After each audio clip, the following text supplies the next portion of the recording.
కేవలం తెల్లగా ఉండటం మాత్రమే కాదు, ముఖంలోని అన్ని భాగాలు అందంగా కనిపించినప్పుడే ఎవరైనా ఆకర్షణీయంగా కనబడతారు. ఇలా ఆకర్షణీయంగా కనబడాలంటే ముఖంలో తీర్చిదిద్దుకోవాల్సిన భాగాలు అనేకం. అలాంటి భాగాల్లో చెప్పుకోవాల్సినవి కనురెప్పలు. వీటిపై ఉండే వెంట్రుకలు ఎంత దట్టంగా ఉంటే కంటిపాప కూడా అంత అందంగా కనిపిస్తుంది. ముఖానికి అందాన్నిచ్చే కనురెప్పలకు బ్లెఫరైటిస్ సమస్య వస్తే ఏం చేయాలో ఇప్పుడు తెలుసుకుందాం.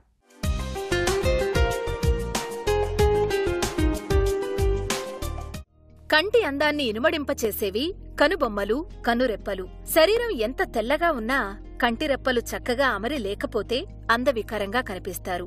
కనురెప్పలపై ఉండే వెంట్రుకలు రాలిపోవడం, ఎర్రగా మారి వాచిపోతుండడం అప్పుడప్పుడు కనిపిస్తుంది. దీన్నే బ్లెఫరైటిస్ అని పిలుస్తారు. బ్లెఫరైటిస్ సమస్య కారణంగా విసుగు, దురద, కళ్ళు ఎర్రబడినట్టుగా ఉంటుంది. తరచూ కళ్ళు నలుపుకునేలా చేస్తుంది. అంతలా మనల్ని ఇబ్బంది పెట్టే బ్లెఫరైటిస్ సమస్యను దీర్ఘకాలం పాటు అశ్రద్ధ చేయడం కూడా మంచిది కాదు.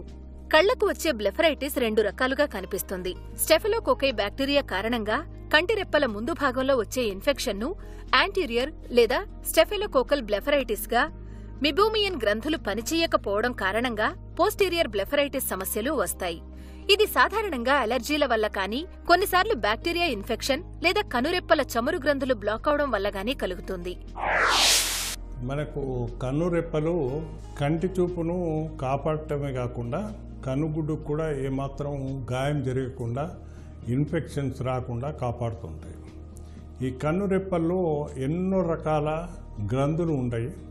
వీటి వల్ల ఏంటంటే సీక్రీషన్స్ ఎప్పటికప్పుడు తయారయ్యి మన కన్నుగుడ్డు మీదకి వస్తూ ఉంటాయి. ముఖ్యంగా ఈ మైబోబిన్ గ్లాండ్స్ అన్న ఈ గ్లాండ్స్ ద్వారా ఫ్యాటీ ప్రోడక్ట్స్, ఫ్యాటీ లేయర్ అంటారు. దీని సీక్రీషన్స్ వల్ల మనం కంటి గుడ్డు మీద ఉన్న కన్నీరు పై పొర దీని ద్వారానే మనం మెయింటైన్ చేయడం జరుగుతుంది.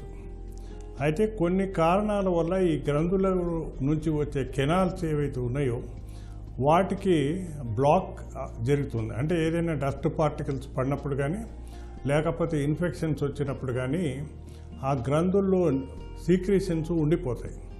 దీనివల్ల ఏంటంటే కంటికి జబ్బులు వస్తుంటాయి. దీన్ని బ్లెఫరైటిస్ అంటారు. కొందరికి అంటే ఈ డస్టీ ప్రదేశాల్లో పనిచేసినప్పుడు వారికి కూడా ఇన్ఫెక్షన్స్, లిడ్ ఇన్ఫెక్షన్స్ వచ్చే అవకాశం ఉంటుంది. ఇది కాకుండా సెబోరిక్ డర్మటైటిస్ అంటారు. అంటే మనకు చర్మ వ్యాధుల్లో ఇది ఒక రకం అన్నమాట. ఇది ముఖ్యంగా నెత్తి మీద వస్తుంది. ఈ సెబోరిక్ డర్మటైటిస్ వచ్చినప్పుడు బ్లెఫరైటిస్ వస్తుంది. కొందరు ఏంటంటే ఈ మధ్య ఎక్కువగా కాస్మెటిక్స్ యూజ్ చేస్తున్నారు.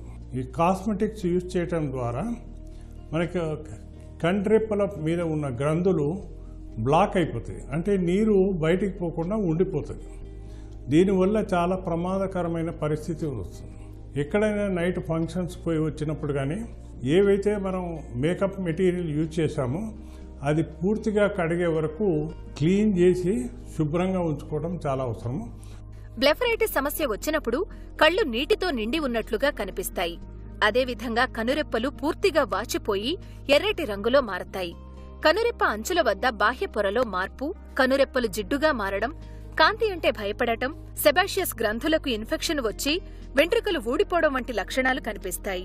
బ్లెఫరైటిస్ కారణంగా కంటిచూపు మందగించడం కానీ, పూర్తిగా కంటిచూపు కోల్పోయే ప్రమాదం గానీ లేదు. అయితే ఇది దీర్ఘకాలికంగా కొనసాగితే కంటిచూపు మందగించడంపై ప్రభావం చూపే అవకాశాలుంటాయి. ట్రీట్మెంట్ తీసుకోవడం ఆలస్యం జరిగిన పక్షంలో కంటి కింది భాగంలో మచ్చలు ఏర్పడతాయి. అలాగే కంటి నుంచి అదే పనిగా నీరు కారడం, కాంటాక్ట్ లెన్స్ వినియోగంలో ఇబ్బంది, కనురెప్పల బేస్ వద్ద ఇన్ఫెక్షన్, కండ్ల కలక, కార్నియా అల్సర్లు రావడానికి ఆస్కారం ఉంటుంది. ఒకవేళ వచ్చింది అంటే అలాంటి వాళ్ళకి మనం కన్ను బాగా శుభ్రంగా కడిగి బ్రాడ్ స్పెక్ట్రమ్ యాంటీబయాటిక్స్ వాడవలసి ఉంటుంది.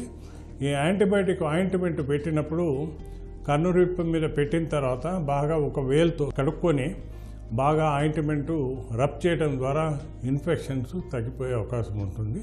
ఇది కాకుండా సెబోరిక్ డర్మటైటిస్ ఉన్న వాళ్ళకి మాత్రం ఈ చర్మవ్యాధి నిపుణులతో కూడా మనం చూయించి చికిత్స చేయాలి. బ్లెఫరైటిస్తో బాధపడే వాళ్ళ చికిత్స ఒక 4 రోజులు 5 రోజులు కాదు, ఒక్కొక్క మాట నెల రోజులు 2 నెలలు కూడా మందులు వాడవలసి ఉంటుంది. పూర్తిగా చికిత్సా విధానం ఫాలో అయినప్పుడు మాత్రమే బ్లెఫరైటిస్ నుంచి వచ్చే కాంప్లికేషన్స్ను మనం నివారించవచ్చు. మధుమేహంతో బాధపడేవాళ్ళు మధుమేహం అంటే షుగర్ కంట్రోల్ చేసుకుంటూ ఉండాలి. బ్లెఫరైటిస్తో వచ్చి కంటి జబ్బుల నుంచి కండ్రెప్పలు ఊడిపోతే వాళ్ళకి ఏంటంటే ఇన్ఫెక్షన్స్ ఎక్కువగా వచ్చి డ్రై ఐస్ కూడా జరుగుతుంది. డ్రై ఐస్ మళ్ళీ ఆర్టిఫిషియల్ టీయర్స్, యాంటీబయాటిక్ ఆయింట్మెంట్ వాడటమే కాకుండా వాళ్ళకు ఆర్టిఫిషియల్ టీయర్స్ వాడటం ద్వారా డ్రై ఐని కూడా మనం చికిత్స చేయవచ్చు. బ్లెఫరైటిస్ అన్న జబ్బు మనకు చిన్నగా కనపడినప్పటికీ అది రాను రాను మనం చికిత్స కనుక పూర్తిగా కాకపోతే రాను రాను కాంప్లికేషన్స్ వచ్చే అవకాశం ఉంటుంది. బ్లెఫరైటిస్ ఎక్కువ కాలం ఉంటే ఈ కార్నియా అంటే నల్లగుడ్డ ఏదైతే ట్రాన్స్పరెంట్గా ఉందో అది తెల్లబోయి దాని మీద ఎప్పుడూ రక్తనాళాలు ఉండవు. కాకపోతే బ్లెఫరైటిస్ ఎక్కువ కాలం ఉండడం ద్వారా దాంట్లో కొత్త రక్తనాళాలు ఏర్పడి చూపు పోవడానికి కూడా ప్రమాదం ఉంటుంది. బ్లెఫరైటిస్ సమస్య కనబడగానే అనునిత్యం చల్లటి నీటితో కంటి భాగాన్ని శుభ్రం చేసుకోవడం ద్వారా బ్లెఫరైటిస్ సమస్యను నిరోధించుకోవచ్చు.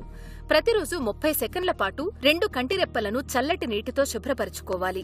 బాదం నూనెను కనురెప్పలపై మర్దనా చేస్తే అక్కడి వెంట్రుకలకు ఆరోగ్యం కలిగి దట్టంగా పెరుగుతాయి. మేకప్ ఎక్కువగా వేసుకునేవారు రాత్రిపూట దాన్ని తీసివేయడమే మంచిది. విటమిన్లు, మినరల్స్ ఎక్కువగా ఉండే పండ్లు, కూరగాయలను భుజించాలి. కళ్లను ఎక్కువగా నలపడం వల్ల కనురెప్పలు సహజ ఆకృతిని కోల్పోతాయి. కళ్లు మూసుకుని నిత్యం కొంతసేపు మసాజ్ చేయాలి.